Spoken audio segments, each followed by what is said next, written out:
So let me say a little bit about our presenter today.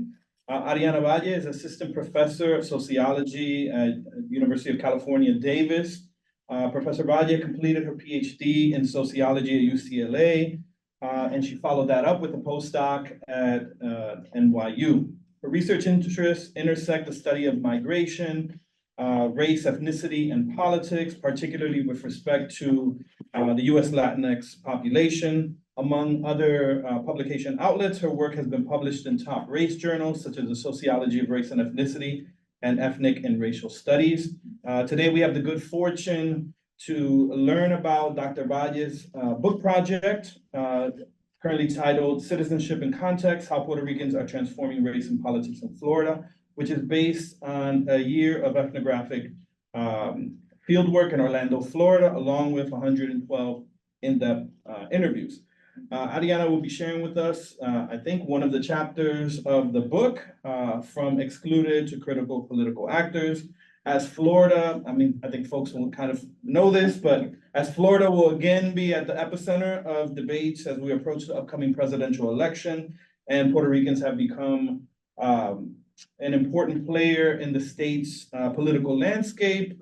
Professor Valles' work is extremely timely and relevant to a number of issues that many of us are interested in. So please join me in welcoming Professor Valle to Berkeley. Thank you so much for that wonderful introduction and for having me here. I'm so excited to be here and present this chapter to you all. Like as Michael said, this chapter is part of a book project that I'm developing based on the research that I did in Florida. And just briefly, the book really looks at different aspects of Puerto Rican migration to Florida. So I look at the migration of Puerto Ricans throughout 3 decades. I examine their labor market incorporation in a context of Disney capitalism in Central Florida. I look at Puerto Rico's multi-layered racializations, and I also focus, the second half of the book, I really look into the making of Puerto Rican politics.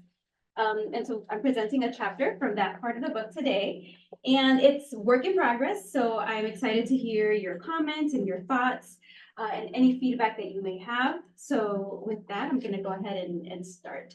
I will say that I think it would be most helpful for me if you all reserve your substantive questions for the end of the presentation, and I can answer any clarifying questions during the presentation. Okay, so during the mid-2010s, headlines like the ones that you see on this slide were common in English and Spanish news media. So journalistic publications emphasized the high levels of emigration from Puerto Rico, often citing poor economic and social conditions in the island as the main drivers of outmigration. And other journalistic accounts emphasized shifts in Puerto Rican migratory patterns.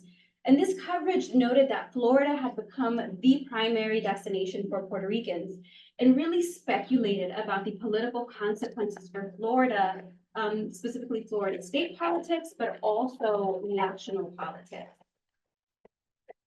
And so the table that I show on this slide gives you some context for these headlines. So this table shows the growth of the Puerto Rican population in Florida from 1980 to 2020. And so if we look at the column years here to the left, we can see that in 1920, there was about, 1980, there was about 100,000 Puerto Ricans that lived in Florida. By the year 2000, they had nearly reached 500,000. And by 2020, the Puerto Rican population in Florida had surpassed 1 million. So you're probably wondering what happened, like how did this population grow so much in Florida? And so here, there are various streams of Puerto Ricans that have essentially converged in Florida that have contributed to this growth. So there's been a stream of Puerto Ricans that have arrived directly from Puerto Rico. There's another segment of Puerto Ricans that have arrived from traditional stateside destinations, like the destinations in the Northeast and Midwest. There's also a third segment that consists of Puerto Ricans that were either born in Florida or were raised in Florida. And in a post-Hurricane Maria context, Hurricane Maria evacuees have also joined in with Puerto Ricans that had arrived previously. So By the early 2000s, Florida had become Puerto Ricans' primary destination in the US. And Orlando, located in Central Florida, had become particularly a very important community where they had settled. So Florida and Florida's Latino population are significant for various reasons. So one of those reasons is Florida has the largest Latino electorate among all battleground states. And Florida is home to the third largest Latino electorate in the US. However, the arrival of 1 million Puerto Ricans in Florida is altering Latino politics in the state.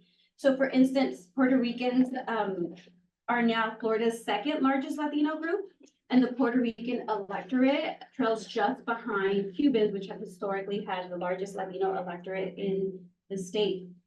What's also important is that Florida's Latino population, as well as the Latino electorate, have been dominated by Cubans. And in contrast to other US Latinos, the majority of Cubans have reliably supported Republicans. And on the other hand, Puerto Ricans, politics in traditional stateside communities have leaned Democrat. So these changes have essentially contributed to the headlines that I showed you earlier. So given the historic prominence of the Northeast and the Midwest as Puerto Ricans' traditional destinations, the dominant understanding that we have about the Puerto Rican experience is based on their experiences in these communities, but we know less about Puerto Ricans' political transition to Florida, as well as their political experiences in Florida. And so I hope to contribute to that, to this conversation with this chapter and with this book project overall. So what I want to do now is I'll give you a little bit of background about Puerto Ricans' participation in political participation stateside. And so when I say stateside, I mean within the 50 US states. Great. So Puerto Ricans have an extensive history in the US through which they have contributed to political, economic, and social transformations. And they have done this by engaging in various types of political activities. So these include, right, they've created advocacy organizations as well as nonprofit organizations to promote social mobility and address social, economic, and educational inequalities in Puerto Rican communities. They've also created activist organizations and participated in and advanced social movements. And Puerto Ricans have also engaged politically by integrating into mainstream politics. And so these forms of participation, even though they're categorized as separately, it's important to know that they're not independent of each other, and participants often, right, migrate between these spheres of political participation.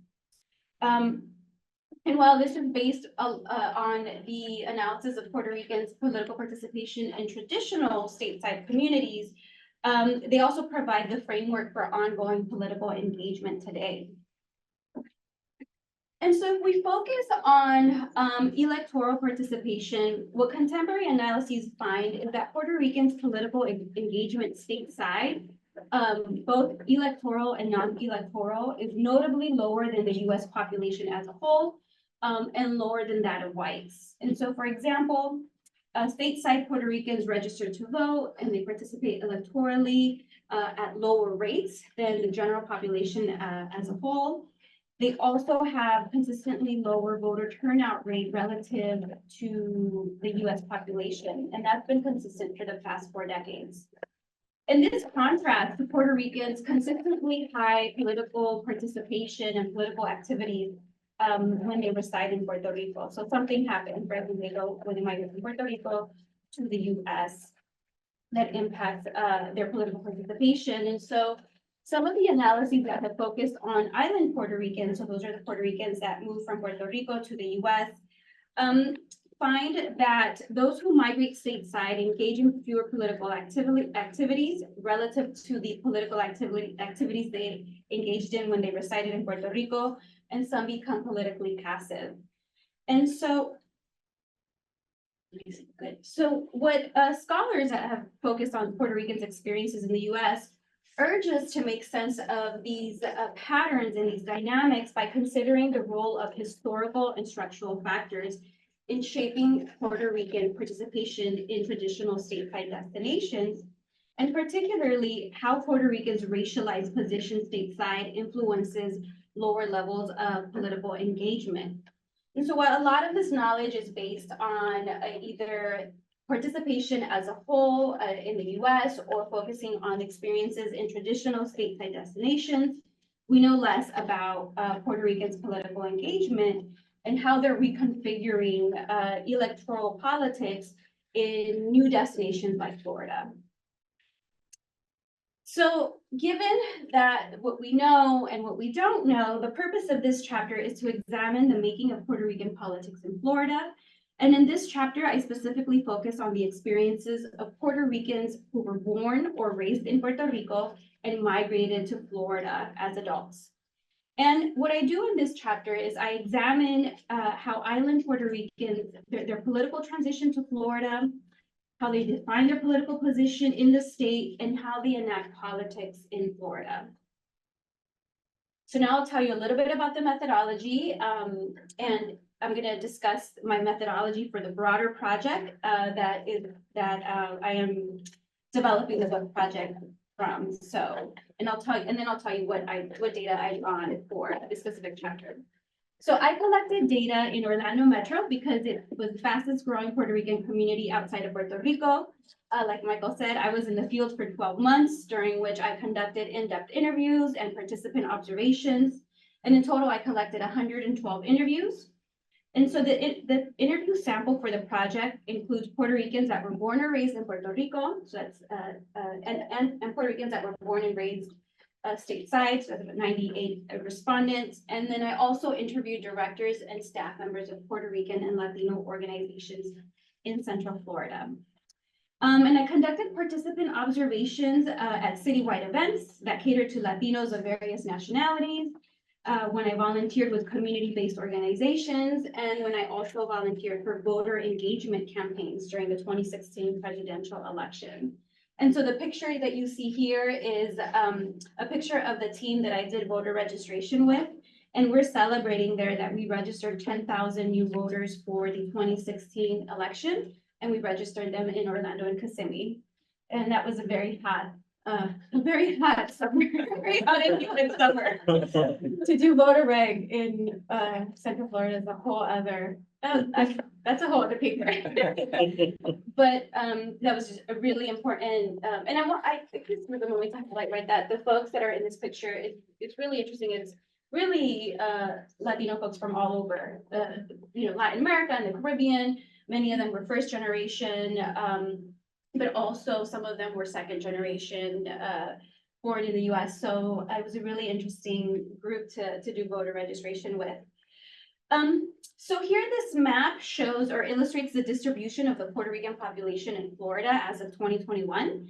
And so what you see, the blue color depicts regions of the state that have a higher concentration of Puerto Ricans. And so the yellowish color depicts regions of the state that have a smaller Puerto Rican population. And so what this map shows, right, is that Puerto Ricans are essentially concentrated in 3 metropolitan areas of the state. So let's see if this is gonna work. This doesn't have a, is it? Oh, but it's not gonna work on the screen. Okay. Oh, sure. I don't think it works. No, I can use my hands. So essentially what we see, right, is that Puerto Ricans reside in Orlando Metro, Tampa Metro, and Miami Metro. And so the Central Florida region is really this region here, right? It includes Tampa Metro and Orlando Metro. And in both metro areas, right, and in both Tampa and Orlando, Puerto Ricans make up nearly 50%, they make up the largest segment of the Latino population in both Tampa and Orlando Metro. And in Orlando Metro specifically, Puerto Ricans make up nearly 50% of the Latino population, and the Puerto Rican experience really dominates in Latino Orlando. And the third region of the state that has a sizable Puerto Rican population is in Miami Metro down in South Florida, so down here. And their share of the Latino population is much smaller due to the larger Cuban population that resides in South Florida. But taken together, these 3 regions really account for 70% of Florida's Puerto Rican population. And Central Florida is home to over half of the state's Puerto Rican population. So this is, why this region is really important And this is also a region that's known as the battleground region of the state that really shapes, it's a swing region of the state that can really define the election outcomes for state and national politics. So what I also want to add here, right, is that both Florida and Central Florida provide a distinct political, racial, and social context relative to that of traditional stateside destinations. And we'll see some of that emerge in the data that I'm going to present. So now I'm going to transition to the findings that I'm going to share with you. And here I have a findings roadmap of the themes that I've identified so far and that I'm thinking through for this chapter. So I find that these three themes explain key aspects of Island Puerto Ricans' political transition to, how they define their political position in, and how they enact politics in Florida. And so these are legacies of disenfranchised colonial citizenship, having to navigate and learn stateside political context, and really engage in a process of defining and undefining their political identities, and also navigating through cycles of political disinterest and disengagement. And so to explore these themes, we're going to go to Orlando. We're going to meet some of the folks that I spoke to in 2015, 2016.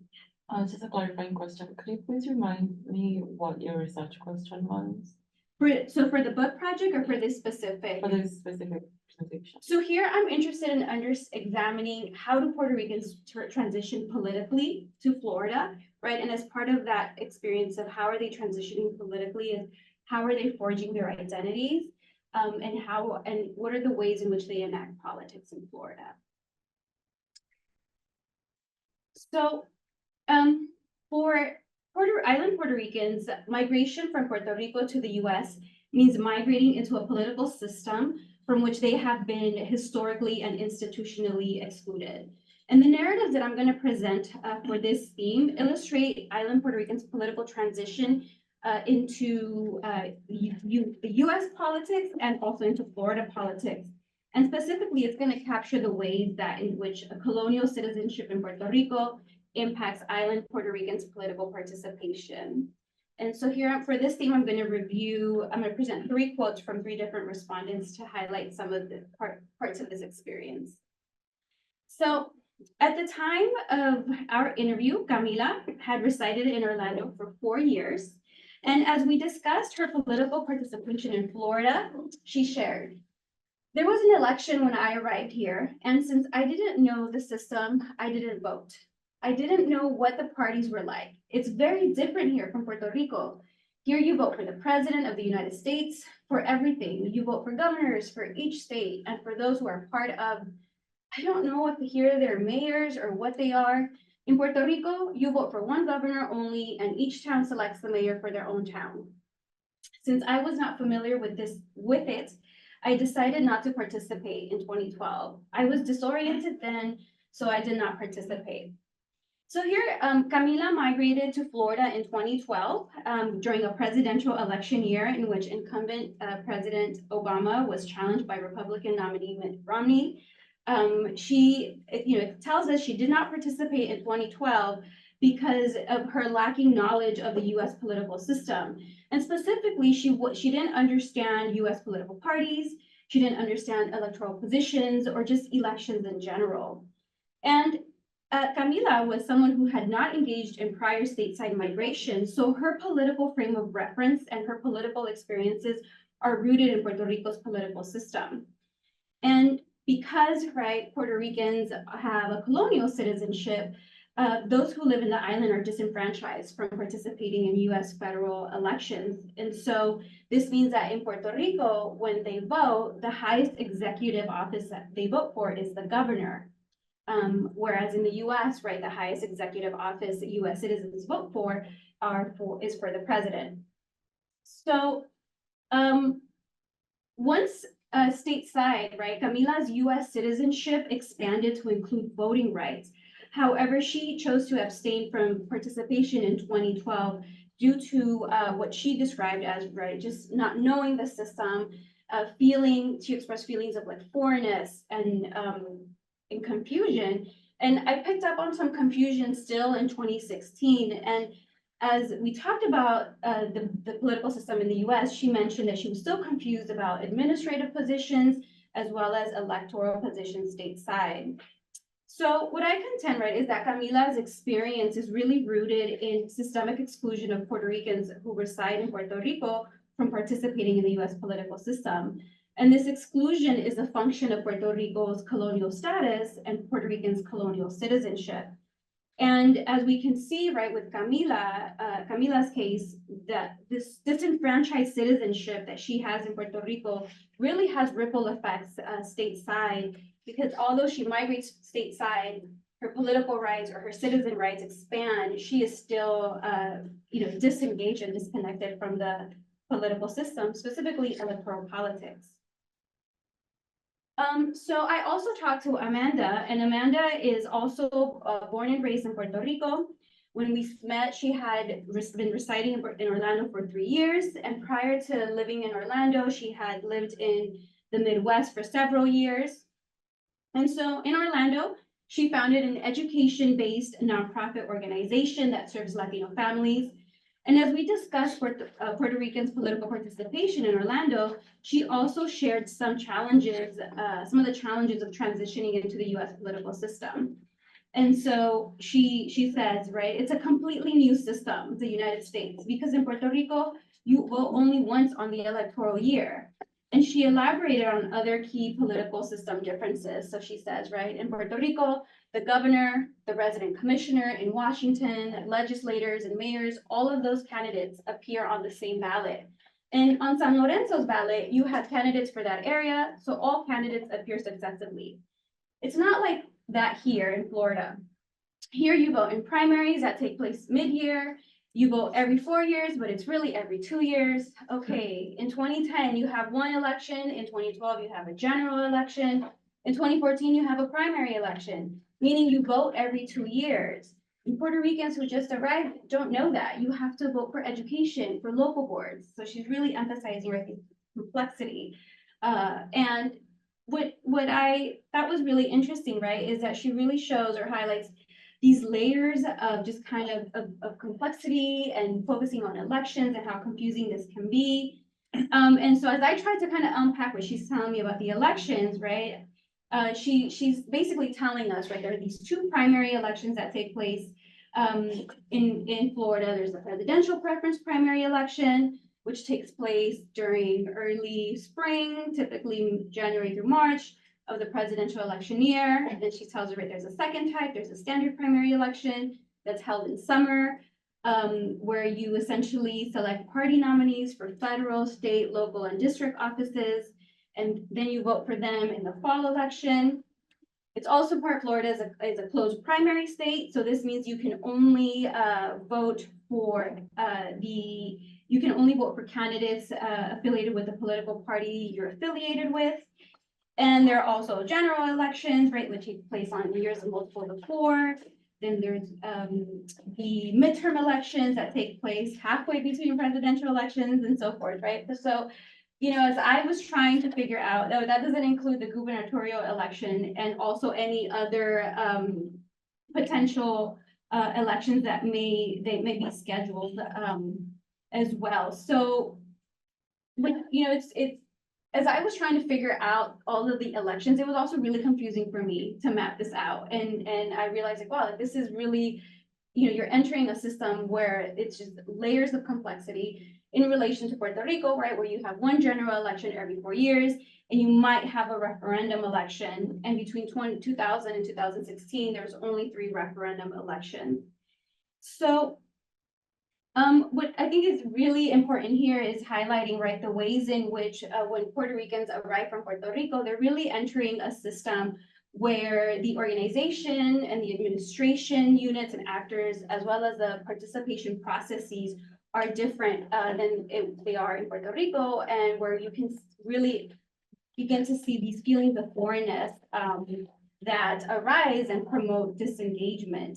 And so what I think is really important here as well, right, is that these narratives really show that critical to exercising electoral rights and exerting electoral influence in Florida for Island Puerto Ricans is learning and adjusting to the US political system. And so here Diego gives us a little bit of insight into what this process looks like. So he migrated from Puerto Rico to Orlando in 1983. When we met in 2015, he was engaged in various efforts and spaces that sought to address issues that affect Puerto Ricans and Latinos in Orlando Metro. He was really interested in increasing Puerto Rican representation in local and state government. And he had a history of civically mobilizing community members as and he also participated in political campaigns as well. So he was really civically engaged, politically engaged. And as he reflected on his experience of political relearning in Central Florida, he shared, look, I learned all of this after living here for 10 years. At first, I didn't understand because there were so many different governments. Second, they're not the same elections. They take place on different dates. So that throws you off from the start. And they do it that way intentionally. So it takes time. I wasn't involved in anything for 10 years, but I did vote. I would just vote Democrat like crazy. I didn't know anything. And so I think here, I think it's important to note that it took him 10 years to feel like he really understood the political system and participating in the local and state system. And it's also interesting, right, that he notes that he did vote, though. He voted loyally for Democrats, which is reminiscent of how Puerto Rico's political culture, where party loyalty is very significant, and party loyalty often trumps, right, evaluation of candidates and voting across party lines. So overall, these three narratives show us, right, the experience of transitioning from Puerto Rico's political system into the US political system, and also transitioning into Florida's political system. So here, what I argue, right, is that we can see the significance of a subordinate political status that was granted to Puerto Rico and Puerto Ricans that essentially, right, mark the territory and the people as different. And we begin to see the ways in which, for Island Puerto Ricans, right, having this unequal citizenship means that once, they go from a place of having limited rights to a place where they have expanded rights. Yet, despite having those expanded rights, the legacies of being disenfranchised in Puerto Rico continue to impact their political participation in Florida. And so I want to highlight the next section will really highlight the ways in which the Puerto Rico's political system and the party system that emerged and evolved, as well as the political culture, shape the ways in which Puerto Ricans negotiate their political identities once they're in the US.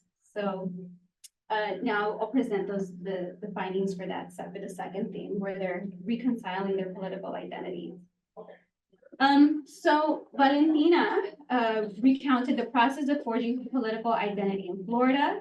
While residing in Puerto Rico, she was affiliated with Puerto Rico's Partido Nuevo Progresista, which is known as the PNP party. And she also worked for PNP elected officials at the Puerto Rico state legislature for over 2 decades. And when she migrated to Florida, she said she thought her party affiliation in the US was Republican because the PNP indoctrinates you. The Republican Party is the best. So when I arrived here in Florida, although I had realized over there that statehood wouldn't happen, I came here as a Republican thinking that they were the best. The Republicans love us. Senator so-and-so said statehood. And when you arrive here, you realize there was nothing. That was 27 years ago. I arrived in '89. So I get here, I buy this house in East Orlando. I started looking for the Republican Party, and there wasn't a single office anywhere. So I want to take a moment to explain, right, these political alignments and misalignments that she's referring to. So on the left side, I'll show you is the political parties in Puerto Rico and how folks understand that they map onto the US political parties. So there are 3 traditional parties in Puerto Rico: the Partido Nuevo Progresista, or the New Progressive Party, which is abbreviated as PNP. There's the Partido Popular Democrático, or the Popular Democratic Party, abbreviated as PPD, and the Partido Independentista Puertorriqueño, or the Puerto Rican Independence Party, and it's abbreviated as PIP. And so a core feature of each party's political platform is its position on Puerto Rico's political status. So for instance, the PNP advocates for Puerto Rico's full incorporation, territorial incorporation into the US as a state, and this is commonly referred to as the statehood party. The PPD supports maintaining Puerto Rico's current Commonwealth status, and it is colloquially described as the status quo party. And the Partido Independentista Puertorriqueño supports self-determination and sovereignty for Puerto Rico.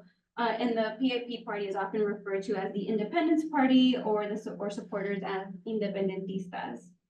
And so, although Puerto Rico political parties and US political parties are different, as Valentina and many other respondents note, right, there are connections between Puerto Rico political parties and US political parties that are constructed and reproduced at political and social levels. So specifically, right, there is this understanding that the PNP party is linked to the Republican Party, that the PPD party is linked to the Democratic Party. And from my respondents' conversations, there wasn't really a direct link for the PNP to any of the parties. So this is why when Valentina arrived in Orlando, she believed she was a Republican, right? Because she had received these messages by PNP party members, or, you know, as she says, the PNP indoctrinates members to believe that they're Republicans in the US. How much has this changed over time? Because I imagine, I think Valentina was her name, the 70-year-old like person, like, has the Democratic, like, or has whatever the basis of these political parties changed in Puerto Rico for each different cohorts or generations, or has it remained relatively stable? It's the same. So these continue. There are newer parties that have come into Puerto Rico's political system, but these are the three traditional dominant parties. And the cleavage is really about the island's political status, right? So what direction should the island take? And it's really out of their control, right? Because it's US Congress who could decide the status. But here, right, what respondents also mentioned that was interesting, right, is just what was confusing to them also is the colors, right? How they often describe the PMP. I know I might look a little purple here, but the PMP are the azules, the blues. But technically, when they're in the US, they become the reds. And then, right, the PPD, which are the Democrats, are red, or rojos, or red in Puerto Rico, but then over here they're blue. So even just the colors for them becomes confusing. So anyway, so this is what Valentina is talking about, right? These messages that she received, and then she comes to the US and believes that these linkages are true, although, right, the ideologies are different. These parties, this is about Puerto Rico's political status, and the ideology continuum for, right, Republicans versus Democrats is more based on, you know, these ideological cleavages between liberal to conservative. So, as Valentina noted in her previous quote, right, her participatory citizenship in Orlando was challenged by what she experienced as an absent community level party infrastructure. And as you know, she continued to seek out opportunities to participate politically. And a few years later, she became actively involved in then Republican candidate Jeb Bush's campaign for Florida state governor. And she recalled, I'm quoting, she recalled, here we go.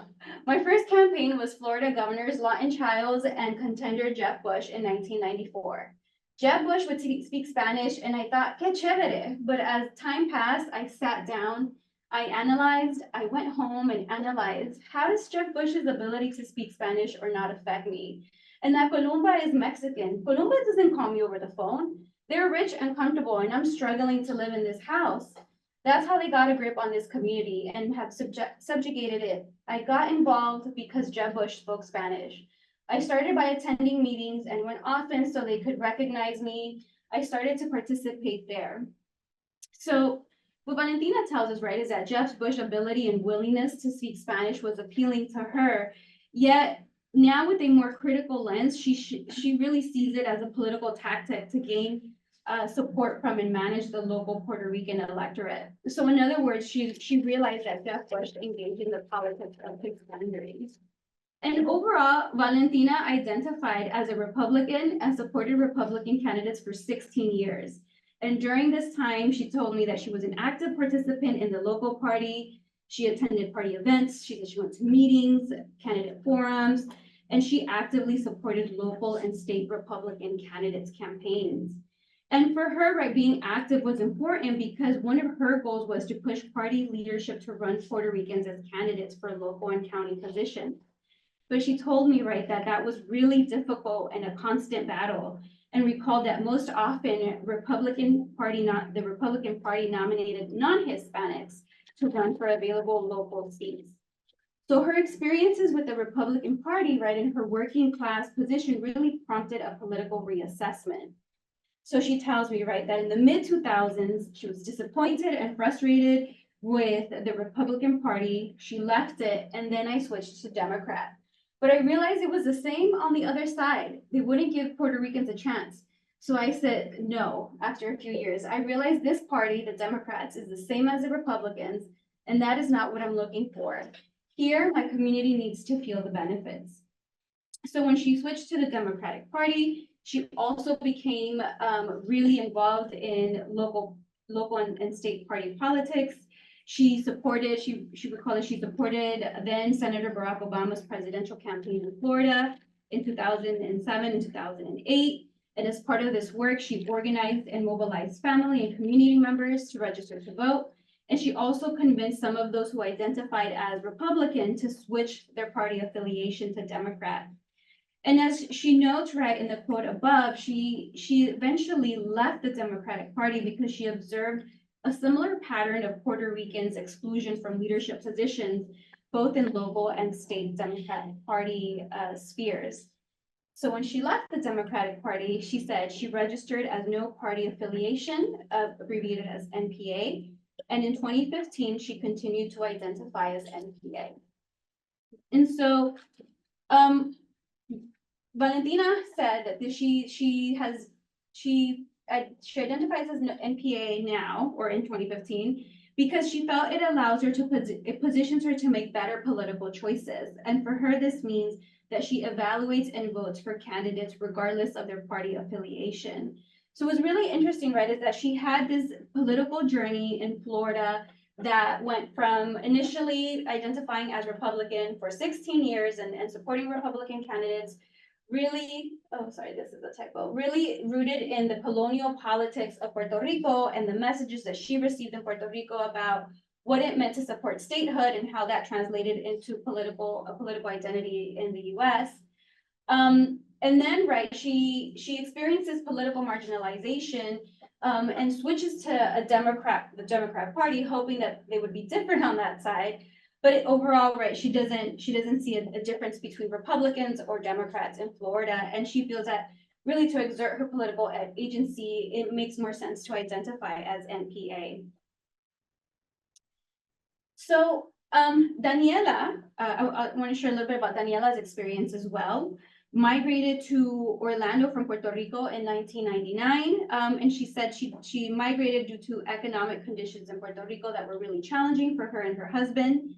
And essentially her goal was to find a better job in Orlando. So before migrating to Orlando, she had previously migrated to the Northeast in the 1980s, where she resided for several years and then returned to Puerto Rico in the 1990s. And she shared that while she lived in the Northeast, she said, "I believe I voted Republican on one occasion, and I was registered as a Republican. It's because I came to the US with that idea from Puerto Rico. I was told I had to be a Republican because I believed in statehood." So, right, similar messages as Valentina had received. And she shared, right, that she explained that she continued to identify Republican when she migrated to Florida, but experiences that she had in Orlando really set in motion a political redefinition process. And so she tells me, there was a day that I asked myself, where am I? What is my purpose here? What am I doing? What happened to me? All my beliefs were challenged. My political beliefs, my religious beliefs, everything. Everything was challenged here in Florida because things were happening to me that didn't happen in New Jersey, New York. I had certain rights over there, but I didn't have the same rights in Florida. And that caused a rude awakening. One day after we bought this house, I was looking out the kitchen window and tears began to flow. And I started to think, why do I believe these things? Where do they come from? What do I do now? Is this the place I will live forever? is this what I want my son to learn? And I just started to challenge everything I believed in. And what came out of that process is the woman you see here today. So what were some, oh, did it just become blue? I didn't. Has it been blue the whole time? Yeah. Oh, okay. So, what are some of the experiences that led to like this process for her? So she tells me that some critical experiences were learning that Florida labor laws protect employers, whereas she felt that labor laws in the Northeast protect workers. And a critical experience that really shaped this perception was learning that Florida was a right to work state during a time that she was employed at a multinational retailer. And she had actually joined a 2-year unionization effort at that retailer. And while she was working with her Latino coworkers to unionize, she said that she experienced union busting firsthand. So employer harassment and intimidation, surveillance, and even violent acts on her personal property. Other experiences, and what I want to highlight, right, is that she mentioned that those experiences, right, it was really experiences that encompass Latinos in general. So it was the Latino workers who were trying to unionize. And she really felt that the low wages and the discriminatory treatment was targeted to Latinos employees at the multinational retailer. And she mentioned, right, that a lot of the other employees either were still navigating the immigration system or were undocumented. So for her, it was really important that she could become involved and a leader in the effort because she felt more protected by her citizenship status. But other experiences also include, right, how challenging it was for her to get access to social benefits when her and her husband had moved to Florida and they were only surviving on his income. And then she mentioned as she was engaged civically in Florida and then learned about gerrymandering efforts that were led by Republicans and that she felt really sought to exclude Hispanics and Democrats from winning local elections. And then, right, she participated in various groups to address local issues. So in 2008, she became very involved in the campaigns, in the presidential campaigns for Hillary Clinton and Barack Obama. And she described these as really important experiences through which she learned about the system hands-on. So during the interview, she emphasized, right, that I will certainly stay with the Democratic Party. She switched to the Democratic Party eventually. I will not vote Republican. Nobody can make me vote Republican. And she noted, I don't miss any elections here in Florida. Ni pa'l carajo. I go to all of them.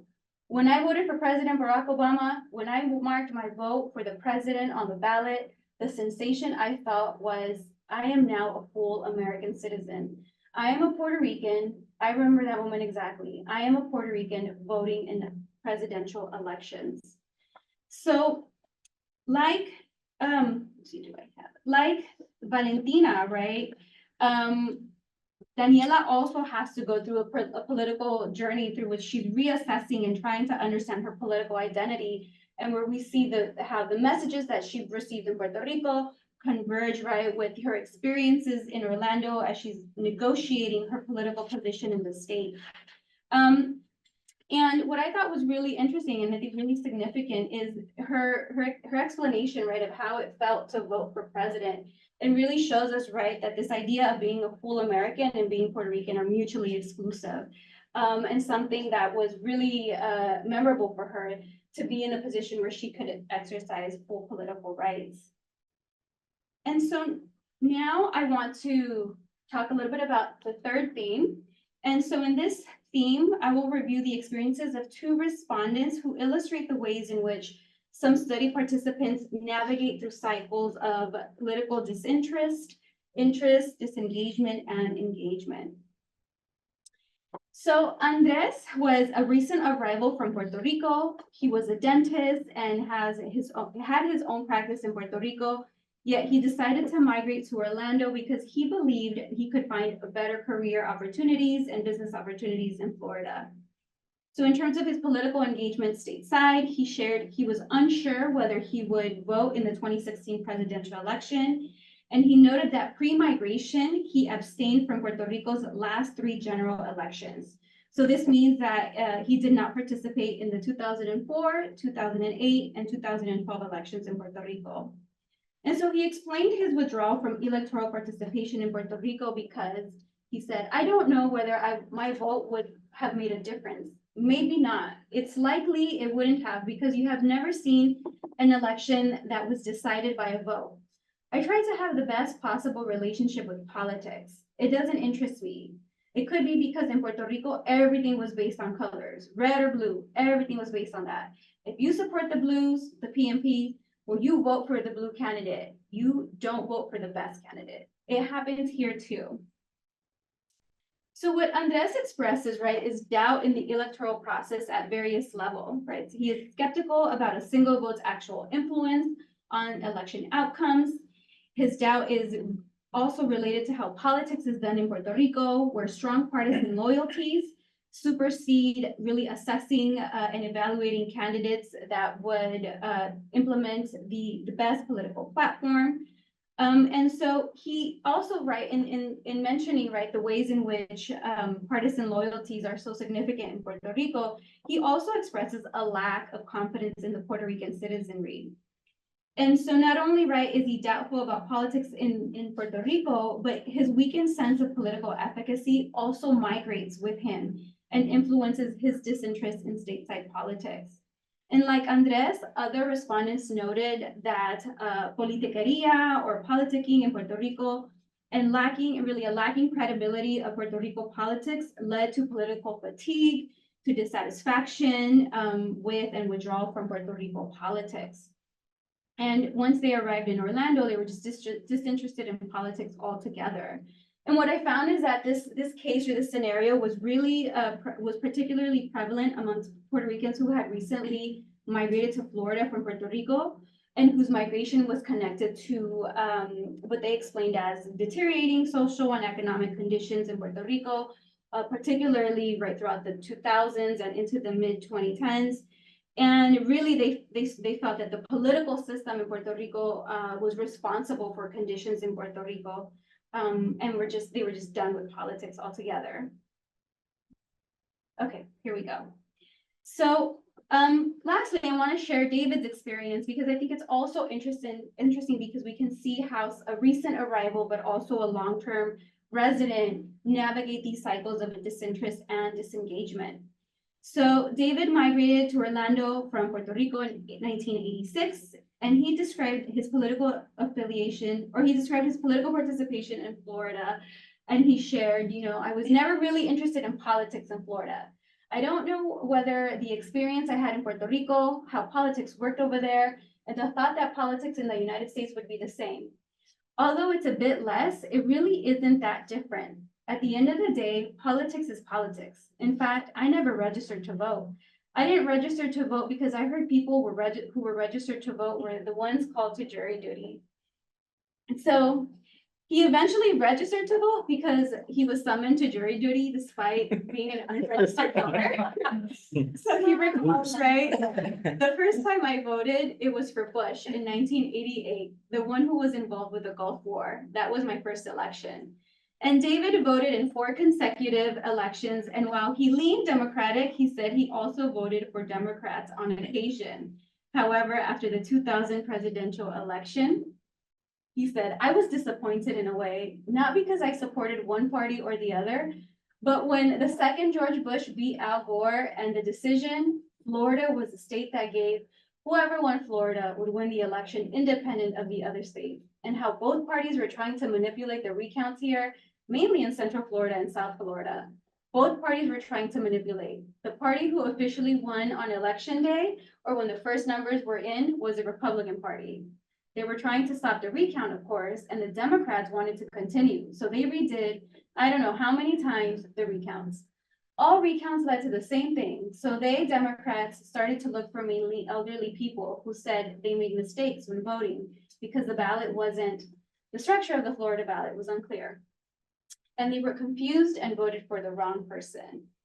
So there's a lot going on in David's experience, but essentially what we see, right, is that there's his disillusionment in politics in Florida not only stems from the contested 2000 election and Florida and Central Florida's like epicenter of the political debacle, but he also was really frustrated with the process for electoral participation in Florida. So as we talked about political participation, he recalled that during that election in 2000, he almost gave up on casting his vote because he was directed to the wrong precinct. And then he waited in line for 2 hours under the Florida sun and humidity. And then the precinct operation was disorganized. So he really said that these experiences further discouraged him from future electoral participation. And he noted that although he intended to vote in elections post 2012, he was discouraged by long lines that wrapped around buildings and that extended into the street at his assigned precinct in Central Florida. So when we met and we talked in 2015 or 2016, he had been electorally disengaged for 15 years. And so David's challenging voting experience in 2000, right, when he talks about just this really disorganized precinct set up and being directed to the wrong precinct. So these challenges that he encountered were consistent with complaints the U.S. Department of Justice filed against Orange and Osceola counties, which are both part of Orlando Metro. And the Department of Justice complaints allege that violations to the Voting Rights Act during the 2000 general election took place in both Orange and Osceola counties. And these investigations found that voting irregularities particularly affected Spanish-speaking and Latino voters. And these included insufficient bilingual poll workers. There was a lacking meaningful bilingual assistance and lacking translated election materials. But also they found hostility towards Spanish-speaking voters and Latino voters that included not allowing them to participate to vote in the 2000 election. So there's definitely consistency there with what David's experience was in 2000 as well. So David's political participation in Florida is characterized by various stages, right, that include initial disengagement, followed by electoral participation, and then next disillusionment with the U.S. political system, and electoral disengagement again. And so this is really interesting, right? Because if we look at his socioeconomic profile, right, he has an advanced degree, he has a professional occupation, he was a homeowner, his income was above $100,000 a year. So given this profile, if we lean on traditional theories of political participation, they would suggest that these characteristics would increase the likelihood of David engaging in politics or political participation. But what David's case shows us, right, is that regardless of his socioeconomic position, really it's the significance of the experience with Puerto Rico politics that shapes this initial disinterest and disengagement in Florida. And then, right, experiences in Florida as he tried to become politically engaged also further disillusion him and shape continued disengagement. So to sum up, I find that these three themes explain key aspects of Puerto Ricans' political transition to Florida, how they define their political position in the state, and how they enact politics in Florida. And so what the argument that I'm developing or working through now is that, what I argue is that there's a two-part argument. First, I argue that the experience of a colonial politics in Puerto Rico and ethnoracial exclusion in Florida really converged to shape how Island Puerto Ricans do politics in Florida. And second, right, that a part of that is that the making of Puerto Rican politics in Florida is really a dynamic and relational process that takes place over time, that's informed by experiences in multiple places and multiple political moments and forged between generations. And so I know I didn't present any data about this here today, but I'm happy to talk about it in the Q&A. So what I show, right, or what I contend that this chapter illustrates, right, is how Puerto Ricans' unequal U.S. citizenship shapes their political incorporation and participation stateside. It captures the ways in which economic, political, and racial systems in Florida structure inequalities experienced by Puerto Ricans and other Latinos, which then inform Puerto Ricans' political engagement and their political strategies. So that's where I'm at with this chapter. And I am really grateful that I can present my findings to you, and I look forward to your comments, reactions, and feedback. Thank you. Thank you. Brandon? Thank you so much for this presentation. Puerto Rico provides a very unique case, especially when we still think, especially now that the conversation of decolonization is kind of like salient. I really enjoyed this, and thank you so much for sharing. It made me think about, colonial citizenship and how this is something that maybe this is not what you're like trying to focus on, or maybe it's in the other parts of your book, but I couldn't help but wonder how, like the identity shaped around being a colonial citizen and that consciousness of your position in society, that like how that plays out in the other way. Because here I was looking at your interviewees, and I feel like there's like a selection bias where these are people who are opting into the system, they want to integrate, they're very enthusiastic. There are also people who seem to come from a particular social economic demographic. And that made me wonder, I wonder what people from other social economic demographics, people who are not buying houses after moving to like the mainland, that is like, yeah, people who are not doing that, or people who, like, I wonder whether you also might have noticed certain like patterns when it comes to what were their prior political affiliations and how it lines up with like, I mean, like, which Puerto Ricans are more likely to come to Florida as opposed to going to New York? And which ones are more likely to want to positively integrate into the system as opposed to like opt out? Because, if I am supporting the PIP and I am here because I have no other option, and I know that I'm here because I feel like where I'm coming from is being exploited, and as a result, I cannot really make the best of my life there. So you hear that there's still that strong sense of identity, belonging, political leaning. I mean, I would imagine that people who feel this way might not want to be integrated into the system, but might only be there for the sake of, maybe earning or something like that. So that's one question that I had, and I think I was really like wanting you to explore more the idea of what colonial citizenship means, and also to bring in the agency of these people in the sense of like how they're shaping their identity and them choosing and why they're choosing not to choose. I wondered if you asked these people, why are you choosing to integrate? For what reason? Like, and I'd be very interested to know that. And then my other question, which is a smaller question, is I was wondering what electoral system do they have in Puerto Rico, because they're able to have 3 dominant parties? Like, I mean, political science theories always say that, you have 2 dominant parties as a result of like the way the electoral system is shaped. So I was wondering whether that is also different from what we have. Like, do they have proportional representation mainly, like, or is it the same, like single member district representative, but they still manage somehow to have 3 dominant parties?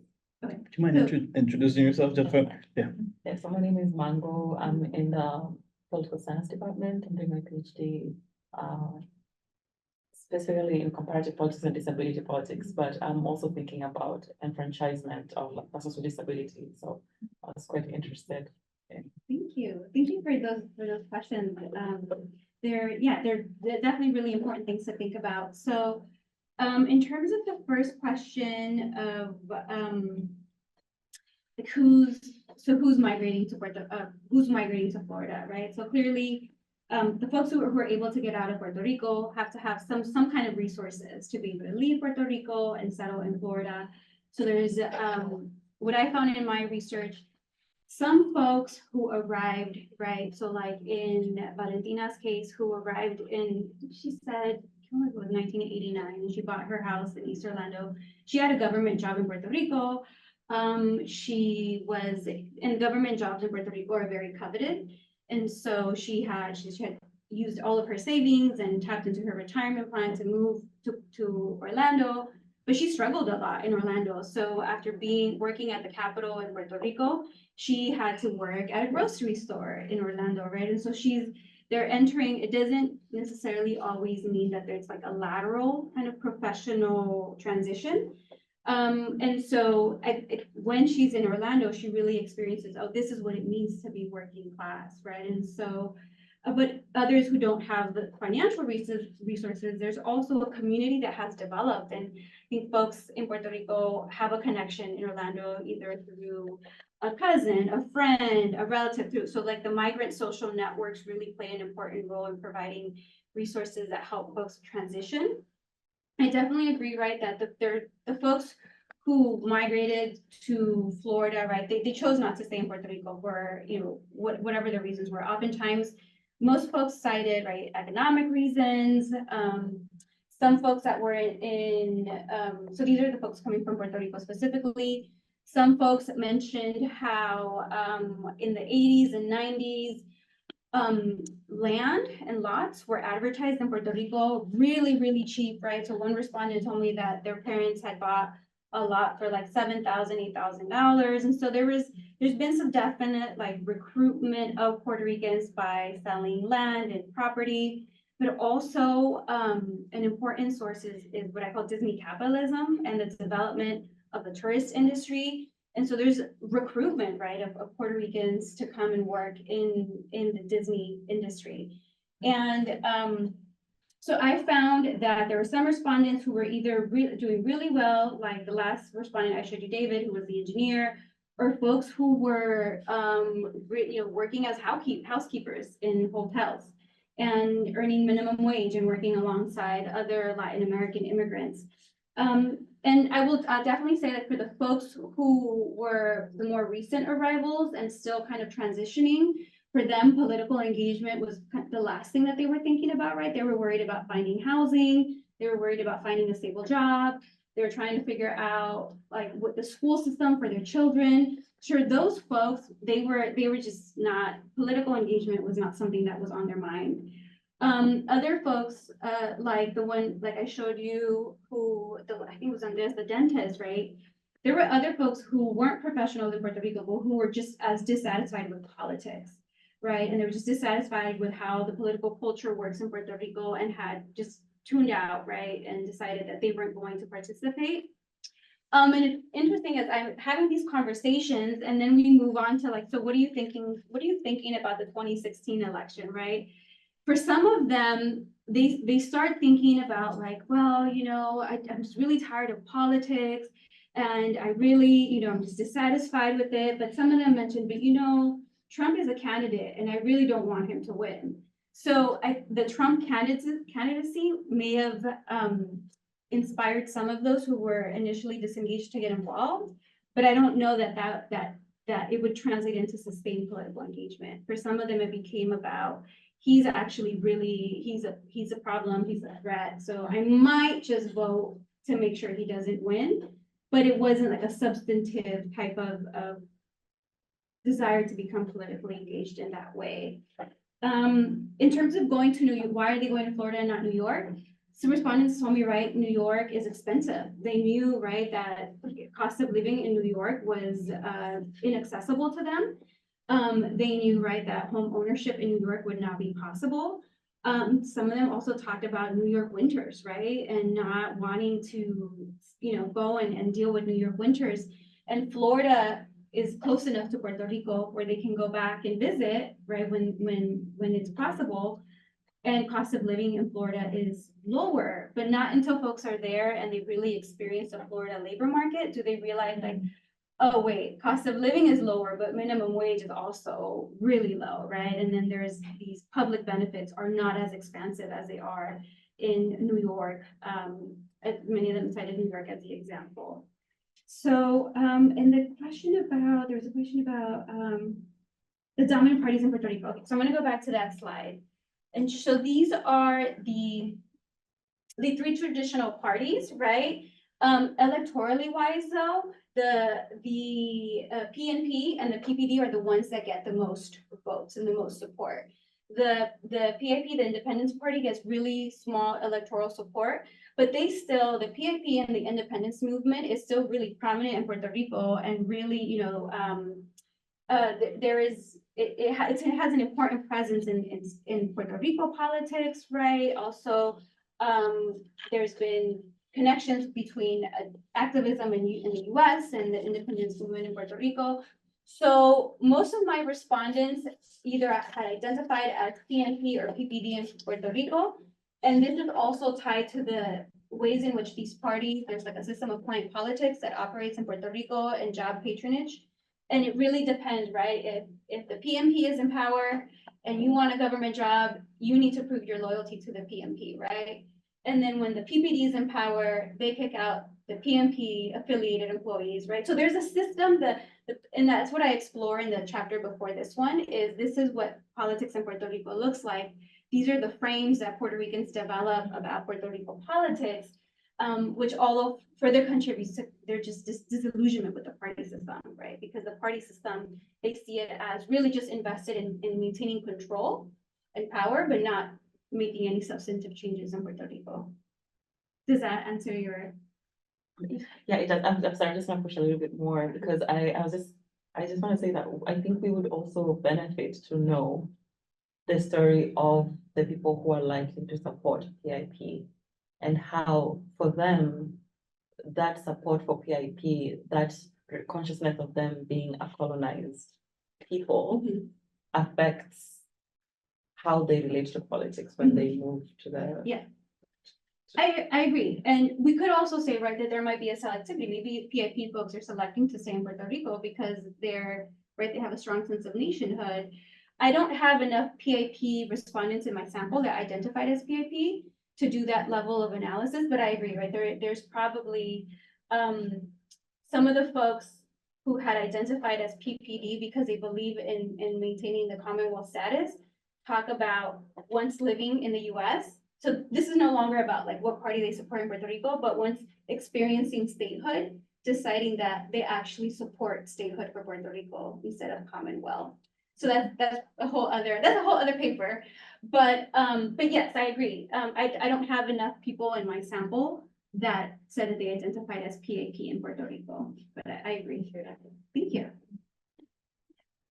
Yeah, thank you so much. This is so great to finally hear and to think with you through Christina, sociology. So for your bigger book project, I'm trying to think, and I'm sorry I missed the first 5 minutes, so you might have answered this question.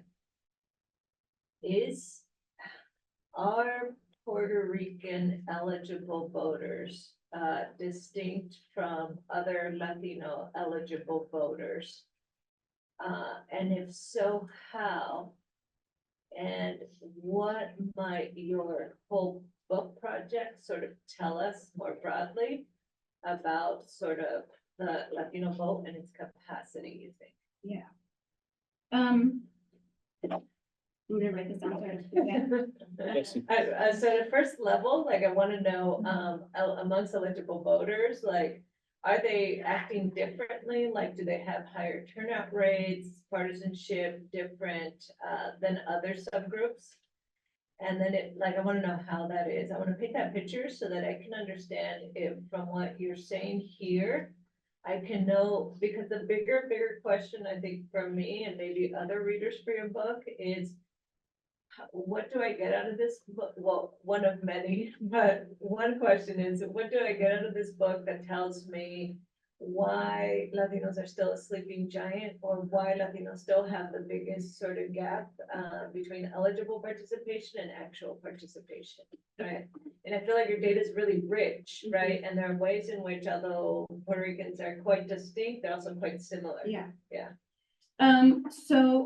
Okay, so in terms of how they relate, right, to other, in terms of electoral politics. Right? Yeah. So I'm not sure if you were here. So this is what. Sorry. It's okay. No, I also. Yeah, right. So we know like if like the quantitative analyses of Puerto Ricans in the US, right, often emphasize that they have lower voter registration rates, lower voter turnout rates. And they often compare, right, this is really different to Puerto Rico where they have really high voter turnout rates, right, like 70% and higher.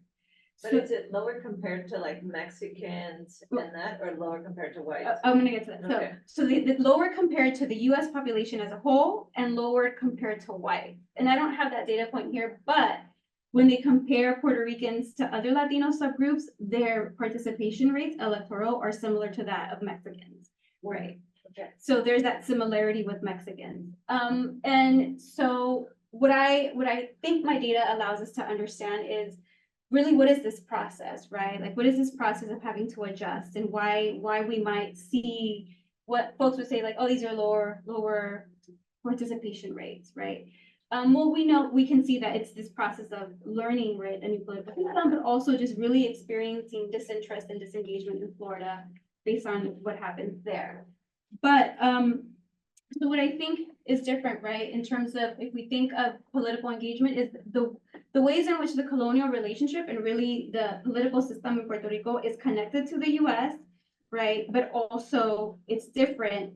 And then once Puerto Ricans arrive, that's their frame of reference, right? So these are citizens who arrive with a frame of reference of a political system that's rooted in coloniality, and they arrive and it's almost, I think if I lean on the frameworks for like immigrant incorporation, they would say that this is a process of political resocialization, a process of political relearning.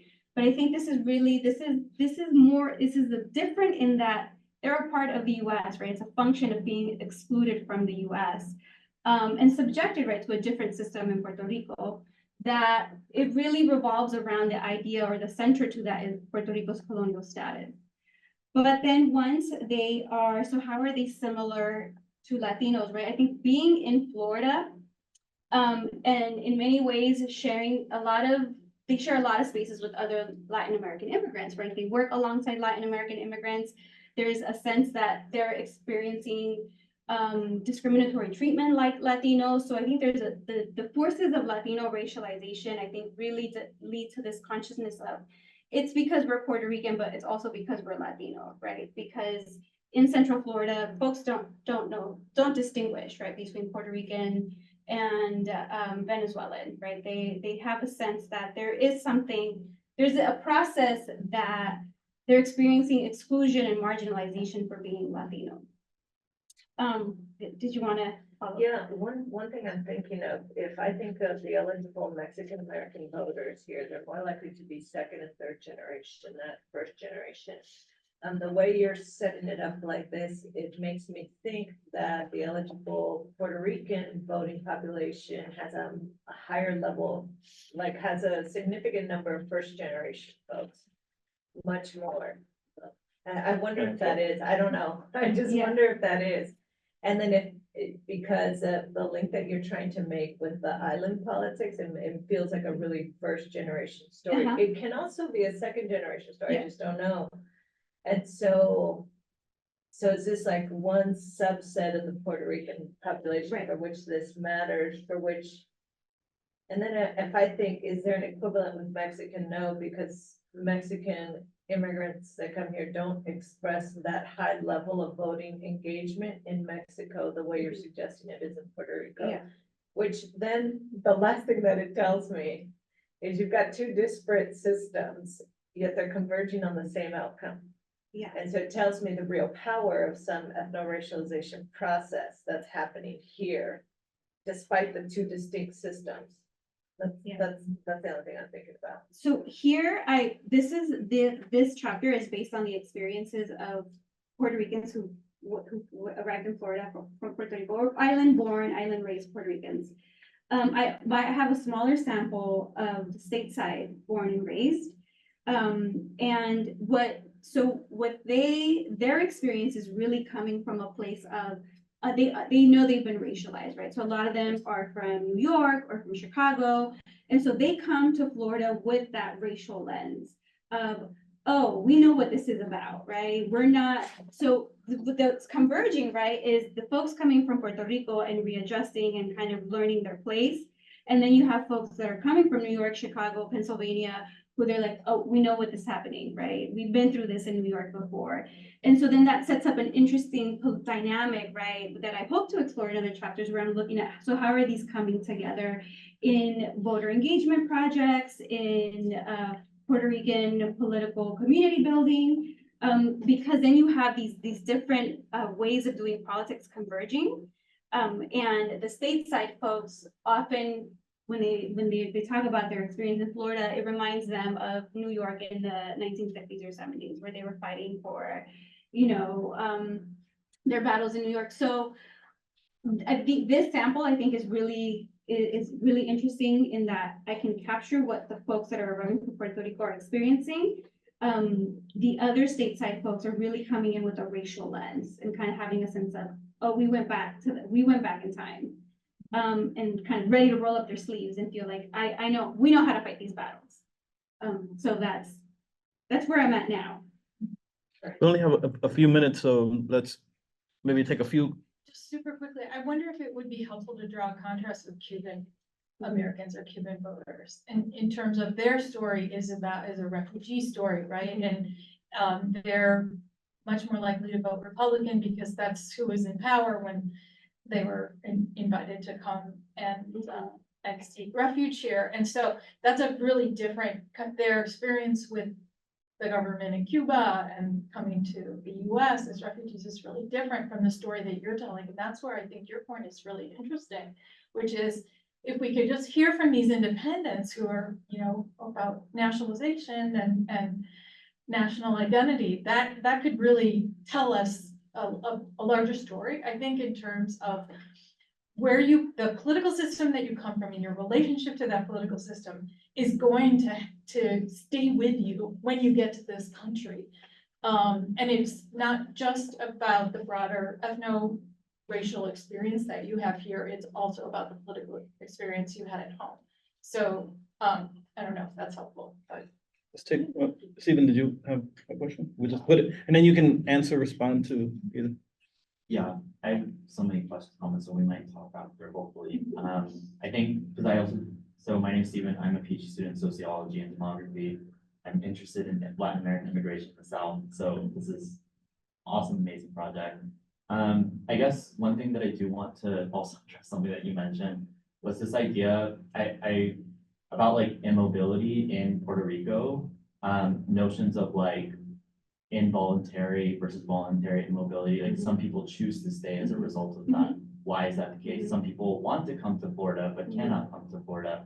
And how might like those dimensions, I guess, of more socioeconomic like characterizations shape wanting to move into those places? So I know the project is centered on after you had already moved to Florida, right? But I feel like there might be a bigger story here about like just not necessarily the instrumental like means to want to move to these places and get the additional economic benefits that we might think in a much more commonsensical like sense, but like more of the very non-instrumental means for that, for the sake of just wanting to move to these places and explore, have a different life. And I think that might speak a little bit more to like maybe even island politics.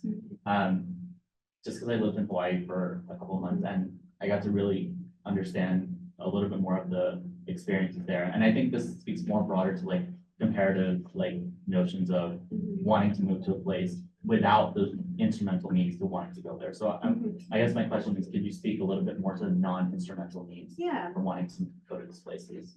Yeah. We're at time, if you can take just a couple minutes. Okay, so I'll just say in terms of, I had some folks who describe their moving to Orlando. These are mostly folks who moved 90-ish for what they describe as like new beginnings, right? Something they had like a traumatic experience in Puerto Rico, or they just needed a fresh start. They weren't necessarily pursuing economic mobility, but they just thought like this would be a fresh start. We've been hearing about Puerto Rico, right? And we've been hearing about Orlando in Puerto Rico media and newspapers. So there's definitely some folks who arrive with what I call dreams of new beginnings, right? And they come to Florida They think they're really excited that it's similar to Puerto Rico in a lot of ways, right? Climate, proximity, tropical weather, accessible home ownership, but also then, right, there's the experience of living in Florida, and then really this racialized consciousness that begins to develop among them. In terms of, I guess, with Cubans, it was interesting, so my respondents do a lot of, they just describe a lot of proximity with Latinos and Latin Americans, minus Cubans. And they actually flip, so they would tell me a Puerto Rican US citizenship is inferior to a Cuban refugee status. And they really understand that the Cuban refugee status, they see it as a superior political status. And there's also a lot of, in terms of the folks that are really involved in the community, there's a sense that if a Hispanic would get an opportunity to run, it's the Cuban who the party selects over the Puerto Rican or other Latinos. So there's an interesting dynamic with Cubans, but really a sense of proximity with what they would describe Mexicans, Mexicans mostly, and sometimes they'll say Central Americans and South Americans, but really Mexicans is what's in their mind. Thank you, everyone. Thank you, Ariana.